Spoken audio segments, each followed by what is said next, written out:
Hope Ministry.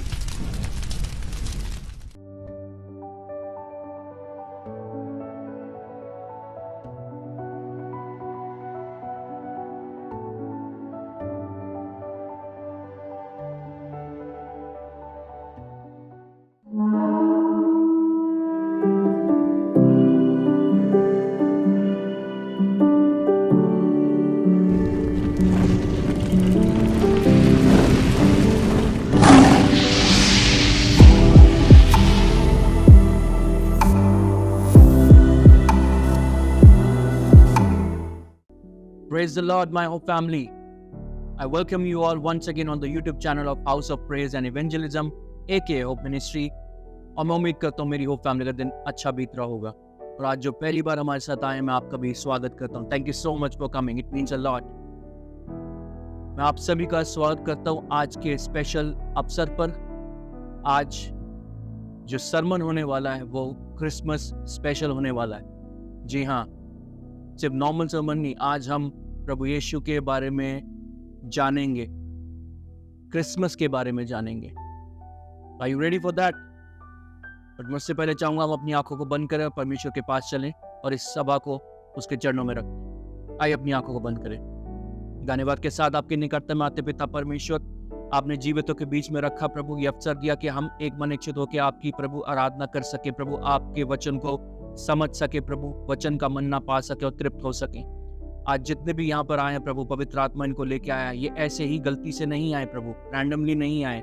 आपका मकसद इन्हें लेके आया ताकि ये आपके वचन को सुने और इनका जीवन पहले जैसा ना रहे, ये उद्धार को पाए और बहुत तायत की आशीष को पाए। इनका जीवन पहले जैसे ना रहे प्रभु, जो ये आज तक सहते आए अब ना सहे, जो आज तक इन्होंने झेला अब ना झेले, क्योंकि आज आपका वचन आपके प्रेम के बारे में कि ये कितने स्पेशल हैं वो दर्शाएगा प्रभु। आज की सभा को आपके हाथ में सौंपते प्रभु, पवित्र आत्मा सबसे बातचीत करना, अपने दरमे दाने हाथ से प्रभु हमारी सहायता कर, हमारी रक्षा कर और हमारी गाइडेंस कर प्रभु, हमें राह दिखा प्रभु। सारी आदर महिमा इज्जत आपको देता हूँ परमेश्वर। इस प्रार्थना को अपने उद्धार करता प्रभु यीशु के नाम से मांगता हूँ, सुनो कबूल, आमेन। Hallelujah. So are you ready for the special sermon of Christmas? तो चलिए आगे बढ़ते हैं। बहुत से लोग इस दुनिया में क्रिसमस का दिन जो बनाते हैं, जो 25 दिसंबर कहते हैं, 25th of December, they consider this as a day of the birthday of Christ.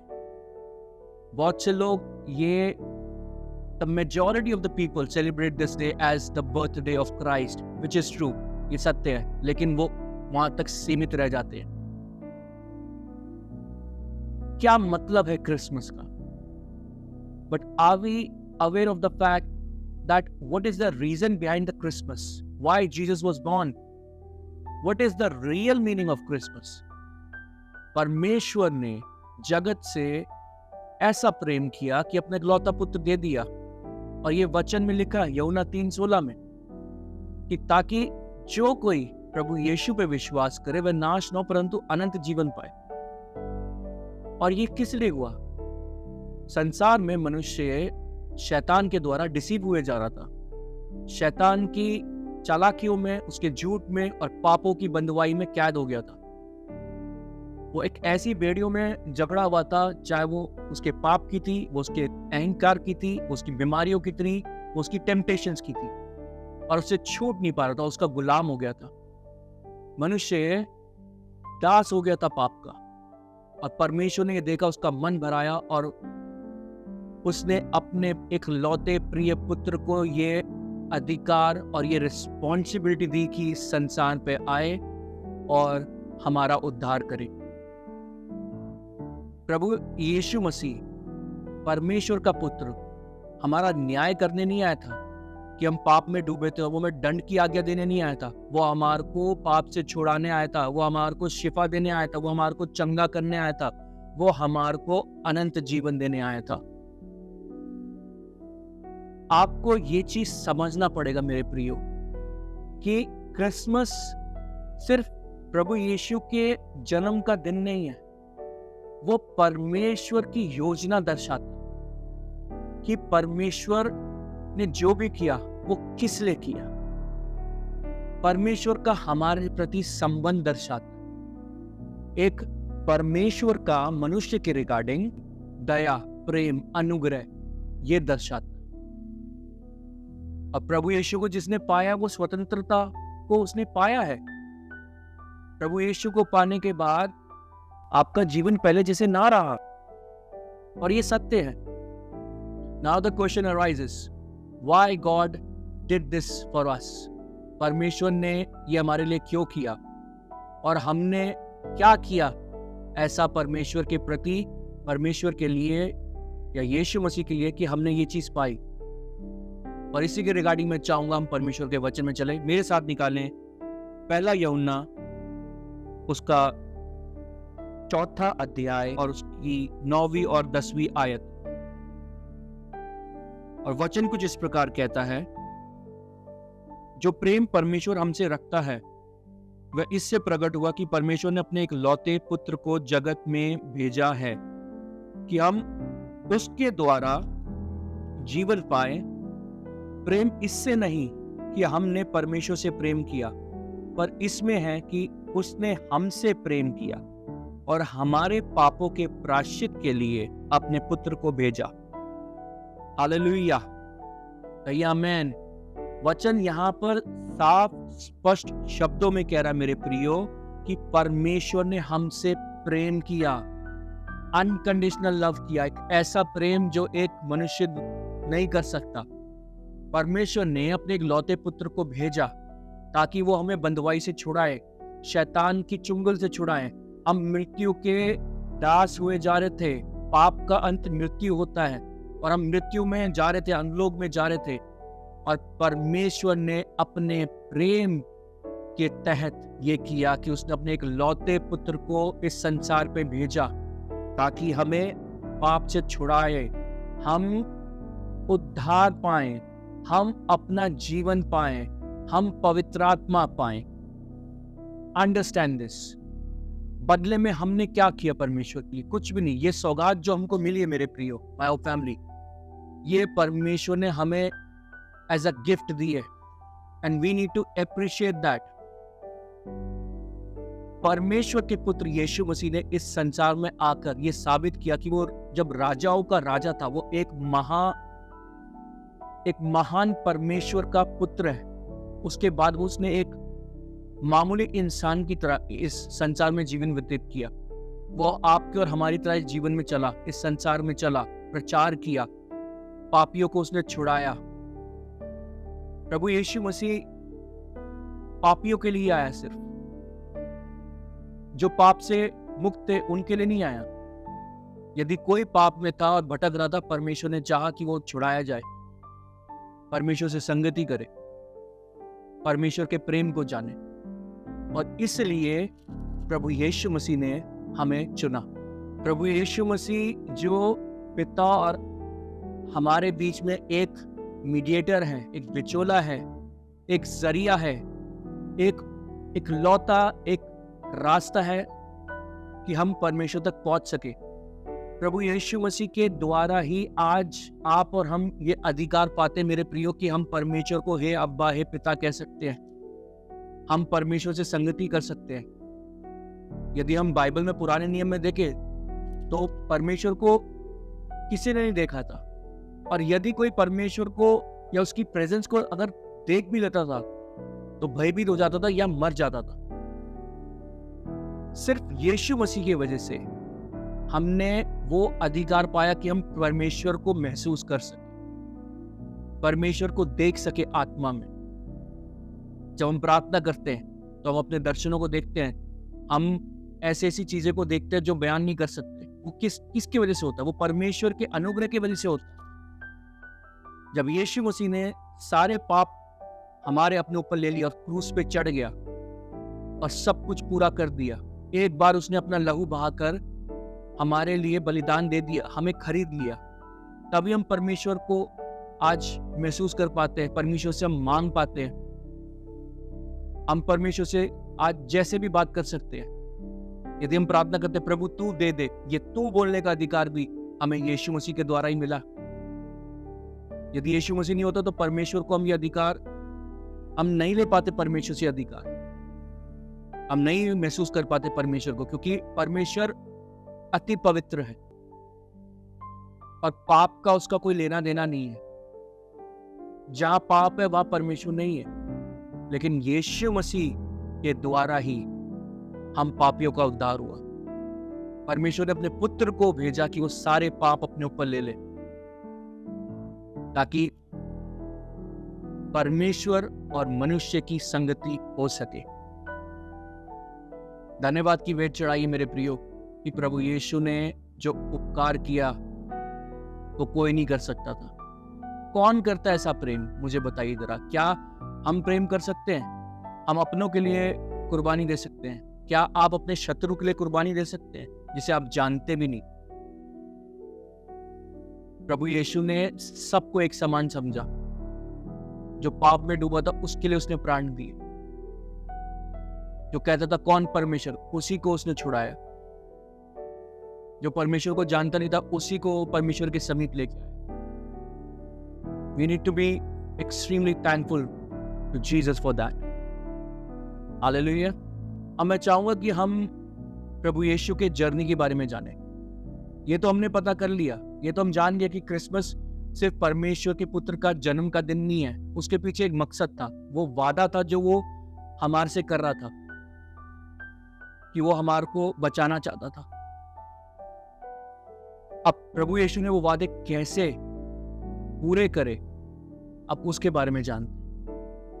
बहुत बड़ा टॉपिक है मेरे प्रियो, तो मैं चाहूंगा कि मैं सिंपल और स्पष्ट शब्दों में आपको एक बुलेट पॉइंट्स में आपको मैं समझा दूं। मेरे साथ निकालें लूका उसका पहला अध्याय और उसकी 26वें से 35 तक आयत। Book of Luke chapter 1 verse 26 to 35। और वचन कुछ इस प्रकार कहता है। यहां पर यीशु के जन्म की घोषणा हो रही है।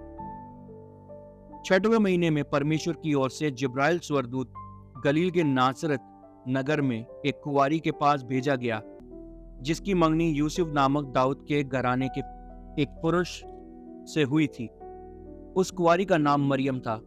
स्वर्गदूत ने उसके पास भीतर आकर कहा, आनंद और जय तेरी हो, जिस पर ईश्वर का अनुग्रह हुआ है, प्रभु तेरे साथ है। वह उस वचन से बहुत घबरा गई और सोचने लगी कि यह किस प्रकार का अभिवादन है।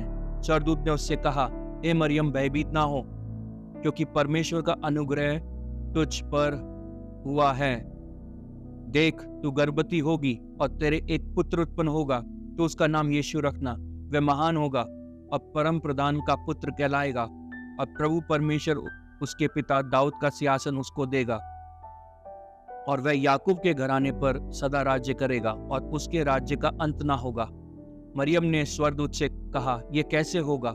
मैं तो पुरुष को जानती ही नहीं। स्वर्गदूत ने उसको उत्तर दिया, पवित्र आत्मा तुझ पर उतरेगा और परम प्रधान की सामर्थ तुझ पर छाया करेगी। इसलिए वह पवित्र जो उत्पन्न होने वाला है परमेश्वर का पुत्र कहलाएगा। हालेलुया, प्रभु की महिमा हो। कहिए आमेन, हालेलुया। वचन यहाँ पर साफ कहता है कि परमेश्वर ने अपने स्वर्गदूत जिब्राइल को एक स्त्री के पास भेजा जो मरियम थी। उसका नाम मरियम था और वो एक कुंवारी थी। अब परमेश्वर के स्वर्गदूत ने उसको मैसेज दिया कि तू एक पुत्र जनेगी, जिसका नाम तुझे यीशु रखना है। और उसकी शादी नहीं हुई थी, तो वो भयभीत हुई कि ये कैसा अभिवादन है, ये किस प्रकार होगा, क्योंकि मैं तो किसी पुरुष को जानती ही नहीं, अभी तक शादी नहीं हुई, तो कैसे बच्चा जनूंगी। तब स्वर्गदूत ने बोला, पवित्र आत्मा तुझ पर उतरेगा और तब ये होगा। पवित्र आत्मा के द्वारा यीशु मसीह मरियम की कोख में आए और इस संसार पे आए और परमेश्वर के पुत्र कहलाए। ये वचन ये दर्शाता है मेरे प्रियो कि परमेश्वर ने जो बोला था अपने भविष्यवक्ताओं को, अगर हम पुराने नियम में जाएं वचनों में, यशा के द्वारा और बाकी भविष्यवक्ताओं के द्वारा, तो ये दर्शाता कि परमेश्वर ने अपने वादे को पूरा किया कि वो संसार को शैतान से मुक्त करने के लिए अपने पुत्र को भेजेगा। और वो ही ये वचन दर्शाता है कि ऐसा ही हुआ। परमेश्वर ने अपने कहे हुए को पूरा करके दिखाया और यीशु मसीह ने इस पृथ्वी पर जन्म लेकर वो सिद्ध करके दिखाया और अपनी जर्नी स्टार्ट करी। यीशु मसीह ने 12 साल की उम्र में पहला प्रचार किया यरूशलेम के मंदिर में। वो अपने माता पिता के साथ घूमने के लिए आया था यरूशलेम और उसके माता पिता उससे अलग हो गए थे।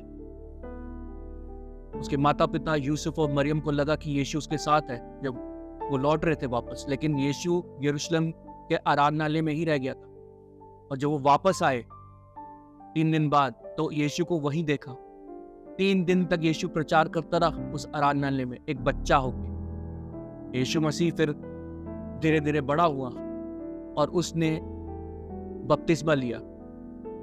यूहन्ना बपतिस्मा देने वाले के द्वारा उसने बैप्टिज्म लिया। पवित्र आत्मा कबूतर की नाई उस पर उतरी, कबूतर के स्वरूप में उसके ऊपर उतरी और स्वर्ग खुल गया और आकाश से एक भविष्यवाणी हुई, एक घोषणा हुई, ये मेरा प्रिय पुत्र है, मैं इससे प्रसन्न हूं। उसके बाद यीशु मसीह ने अपनी परीक्षा दी। बपतिस्मा लेने के बाद प्रभु यीशु मसीह ने परीक्षा दी। बहुत से लोग परीक्षा से घबराते हैं, मसीही लोग परीक्षा से घबराते हैं। आज की डेट में परीक्षा एक ऐसा टॉपिक है जिससे वो चिढ़ जाते हैं, क्योंकि परीक्षा देना हर किसी के बस की बात नहीं होती। केवल वो ही परीक्षा दे सकता है मेरे प्रियो जो एक लीडर हो। यदि आप अपनी परीक्षा में स्थिरता से रह रहे हैं तो आप एक लीडर हैं प्रभु यीशु के समान, ये याद रखिए। प्रभु यीशु मसीह ने जंगल में 40 दिन 40 रात तक शैतान को परीक्षा दी थी।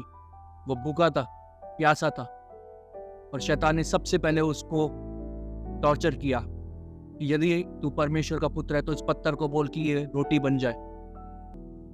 लेकिन प्रभु यीशु ने क्या किया? प्रभु यीशु ने वचन को इस्तेमाल किया। प्रभु यीशु ने ये नहीं बोला कि हाँ मैं तो परमेश्वर का पुत्र हूँ, मेरे लिए भविष्यवाणी हुई थी जब मैंने बपतिस्मा लिया था। क्या यूहन्ना बपतिस्मा देने वाले के सामने और लोगों के सामने आकाश से भविष्यवाणी नहीं हुई थी? क्या परमेश्वर ने नहीं बोला कि मैं उसका पुत्र हूँ? वो इन चीजों में नहीं पड़ा मेरे प्रियो। उसने वचन को कोट किया और वचन से ही प्रभु यीशु ने शैतान को हराया। शैतान वहां से चला गया और प्रभु यीशु ने अपनी जर्नी स्टार्ट करी। प्रभु यीशु गांव-गांव जाके, जगह जगह जाके प्रचार किया। उसने अपने चेले बनाए, 12 चेले चुने उसने, जिसमें से एक विश्वासघाती निकला। प्रभु यीशु ने चिन्ह चमत्कार किए। प्रभु यीशु ने अंधों को आंखें दी। जो वादा परमेश्वर ने किया था छुटकारे का, जो वादा परमेश्वर ने किया था प्रेम का, वो वादा परमेश्वर ने यीशु मसीह के द्वारा पूरा किया। यीशु मसीह ने मुर्दों को जिंदा किया। यीशु मसीह ने कोड़ियों को शुद्ध किया और ऐसे ऐसे चिन्ह चमत्कार दिखाए मेरे प्रियो कि जो बयान नहीं कर सकता, मनुष्य के लिए असंभव था। सबसे पहला चमत्कार यीशु मसीह ने काना में एक शादी में, एक विवाह में पानी को दाखरस में बदला, सबसे पहला। और उसके बाद बहुत सारे ऐसे चिन्ह चमत्कार करे प्रभु यीशु, फिर रुका नहीं, करते गया। जो सबसे फेमस एक चमत्कार है वो है 5 रोटी और 2 मछली का। 5 रोटी 2 मछली से उसने हजारों की संख्या के लोगों को भोजन खिलाया, उनको तृप्त किया। जब यीशु मसीह प्रचार कर रहा था तो लोग इतना खो गए थे कि जहां जहां यीशु जाता था लोग जाते थे। 3 दिन तक भूखे प्यासे वो यीशु के पास, यीशु के संग संग चले और यीशु ने उनको तृप्त किया। आज आपको और मेरे को बिना सोचे समझे यीशु के पीछे चलना है मेरे प्रियो, जैसे वो भीड़ चली थी। क्योंकि जब आप बिना सोचे समझे, ये बिना परवाह करे कि क्या खाएंगे, क्या पिएंगे, क्या पहनेंगे, यीशु के पीछे हो लेंगे, तो ये याद रखिए कि प्रभु यीशु आपको तृप्त करेगा। आपकी भूख चाहे आपकी चंगाई की हो, आपकी भूख चाहे आपके बेदारी की हो, आपकी भूख चाहे आपके एक मिरेकल की हो कि आपने बहुत लंबे अरसे से एक स्ट्रगल किया है और आपको उसका फल नहीं मिला। Keep on trusting on Jesus and you will receive जो अब तक नहीं मिला। आप अपने प्रतिफल को पाने जा रहे हैं मेरे प्रियो। हालेलुया। और इन्हीं चिन्ह चमत्कारों की वजह से he got the attention of many people, और should I say ऐसे लोग जो विश्वासी तो नहीं, मैं नहीं कहूंगा, जो परमेश्वर के लोग कहलाते थे, परमेश्वर के अगुवे कहलाते थे, जो फरीसी लोग होते थे, जो आराधनालय के मुखिया होते थे, वो प्रचार तो करते थे लेकिन वो विश्वासी नहीं थे।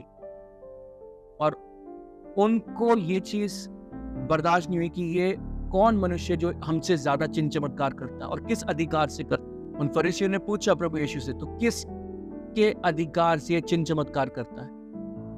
प्रभु यीशु ने उनसे कोई बहस नहीं करी, अपना कर्म किया। मनुष्य के लिए जो कर सकता था परमेश्वर की इच्छा अनुसार सब किया, ताकि परमेश्वर का वादा संपूर्ण रीति से पूरा हो जाए। परमेश्वर का वादा सिर्फ ये नहीं था मेरे प्रियो, अंडरस्टैंड दिस, कि प्रभु यीशु जन्मे और उद्धार करे, बल्कि जन्मे, उद्धार करे और क्रूस पर हमारे मृत्यु, हमारे पापों, हमारे अपराधों को लेकर चढ़ जाए, हमारे श्रापों को लेकर चढ़ जाए, हमारी बीमारियों को लेकर चढ़ जाए, सब मनुष्य का, पूरे संसार का दुख वो अपने ऊपर लेके एक बार पूरा कर दे, हमें बंधुआई से हमें स्वतंत्र कर दे। और प्रभु यीशु ने वैसा ही किया जो परमेश्वर ने चाहा। और सही वक्त आने पे जब परमेश्वर की योजना प्रकट हुई तो प्रभु यीशु ने अपने आप को पकड़वाया, इस संसार को, कि वो प्रभु यीशु पे न्याय कर सके, उसको सजा दे सके। और इस संसार के लोगों ने वही किया, प्रभु यीशु को कोड़े मारे, अपमान किया, तिरस्कार किया, उसका लज्जित किया और क्रूस पे चढ़ा दिया। और जब प्रभु यीशु मसीह क्रूस पे चढ़ा तब परमेश्वर का वचन पूरा हुआ मेरे प्रियो। ये बहुत गहरा है, ये वचन बहुत गहरा है कि क्रूस पे जब प्रभु यीशु चढ़ा तो क्या क्या हुआ। मैं उसमें ज्यादा डिटेल में नहीं जाऊंगा क्योंकि वो बहुत बड़ा विषय है। आज मैं सिर्फ क्रिसमस का बताना चाहता हूं आपको। प्रभु यीशु जब क्रूस पे चढ़ा तो हमारे पापों को अपने ऊपर ले गया, हमारे श्रापों को, हमारी पीढ़ियों के श्रापों को ले गया, हमारी बीमारियों को ले गया, हमारे अपमान को ले गया, हमारी पीड़ा को ले गया और हमें जीवन दान दे गया। और तीसरे दिन प्रभु यीशु मुर्दों में से जी उठा पुनरुत्थान के लिए। और उसने वादा किया कि मैं स्वर्ग जा रहा हूं और तुम्हारे लिए जगह तैयार कर रहा हूं अपने पिता के घर में। यदि नहीं होता तो मैं मना कर देता, लेकिन मेरे पिता के घर में बहुत जगह है और तुम्हें आके ले जाऊंगा। हालेलुया। क्रिसमस का असली मतलब मेरे प्रियो सिर्फ यही है कि जो परमेश्वर ने हमसे वादा किया उसको पूरा करके दिखाया। उसने कहा कि मेरे अल्फाज, मेरे शब्द, मेरे वचन मेरे पास व्यर्थ लौट के नहीं आएंगे, और उसने वो करके दिखाया। उसने यीशु को भेजा और यीशु ने हमें छुड़ाया शैतान के चुंगल से। उसने शैतान को हराया, मृत्यु को हराया। यदि यीशु मसीह इस पृथ्वी पर नहीं आता तो हम जीवित नहीं रहते। आज प्रभु यीशु के द्वारा यदि हम सो भी जाएं तो भी हम जीवित हो जाएंगे। हम प्रभु यीशु के द्वारा एक दिन वहां होंगे जहां परमेश्वर ने हमारे लिए जगह तैयार कर रखी है। Do not just celebrate the day of Christmas as the birthday of Jesus. As a matter of fact, celebrate this कि जो परमेश्वर ने आपसे वादे किए हैं वो सच्चे हैं। यदि उसने आपसे वादे किए हैं कि वो आपको देने जा रहा है, वो आपका उद्धार करने जा रहा है, वो आपके परिवार को प्रभु में लाने जा रहा है, वो आपके कर्जे को माफ करने जा रहा है, वो आपसे प्रचार कराने जा रहा है, वो आपके लिए चिन्ह चमत्कार करने जा रहा है, वो आपको चंगा करने जा रहा है, तो वो आपको करके रहेगा। Celebrate this day of Christmas as the love of God for you. Celebrate this day of Christmas कि आपकी जय हुई है। आनंद मनाइए, जैसे स्वर्गदूत ने बोला था मरियम को कि आनंद मना, जय तेरी हुई है। वैसे आज आपको ये अंगीकार करना है कि आप जयवंत हैं, आप जयवंत हैं, और आनंद मनाइए, आनंद मनाइए। To summarize everything, my whole family, Christmas is the promise God has made to us. Christmas is the responsibility for us that we need to pursue the path of Jesus. Christmas is the only truth that Jesus has given us, the everlasting life. मेरे प्रियो, मैं उम्मीद करता हूँ कि आज का वचन आपने ये समझा हो कि क्रिसमस का असली महत्व क्या है। क्रिसमस सिर्फ एक जन्मदिन नहीं है, वो सिर्फ एक जन्मदिन नहीं है, वो एक जन्मदिन के साथ एक वादा जो परमेश्वर ने आपके लिए किया था, उसको पूरा किया, उसका दिन है। What he did for you, what God did for you, celebrate Christmas for that. Amen. अब मैं मुलाकात करूंगा आपसे अपनी नेक्स्ट वीडियो में। Till then keep watching our videos. ऐसे ही हमें प्यार देते रहिए, लाइक कीजिए, सब्सक्राइब कीजिए चैनल को और शेयर कीजिए जिसको ज़रूरत है। यदि आपका कोई प्रार्थना का विषय है तो इन्फॉर्मेशन आपकी स्क्रीन पे है, नीचे आप हमें लिख सकते हैं ईमेल के द्वारा। We will love to know you more. और यदि आप कॉल करना चाहते हैं तो वो भी इन्फॉर्मेशन आपके स्क्रीन पे है। हम आपका इंतज़ार करेंगे आपको सुनने के लिए। Amen. Thank you so much for joining me today, my whole family. I'll see you soon.